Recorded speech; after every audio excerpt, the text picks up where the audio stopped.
So, we are definitely in Abra. So, makikita nyo, ito isang portion doon sa hinaba-haba ng mga binyahin nating highway. Ito, meron pang parting ginagawa hanggang ngayon. Or at least, tinatapos na nila. So, halos puro simentado naman lahat ng tinaanan natin. Kaya, ito na lang yung mga parting na natitira. Siguro, inabot lang ng holiday. Kaya, ganyan na ang nangyari. Pero, kita nyo naman, kalahati na ng kalsada ay sementado na. Eto, nakatikim na naman tayo ng trail ride.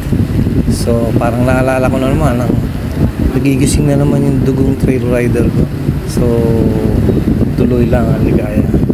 Ayun, nakita niyo yung bundok to sa likod. So, bundok pa yan. So, ibig sabihin, doon ko pa makikita yung dagat. Parang hindi hindi ako makapaniwala. Pero, yun, mabuti malaman natin kung paano. Right? So para magkaroon lang tayo ng idea kung anong binyahin natin dito sa highway ng Balbalan at saka Abra Road.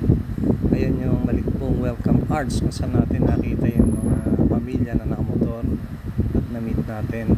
So ayun, doon na tayo nakarating sa Lagang Gilang. So in the meantime, larga biyahe ulit. Ride on!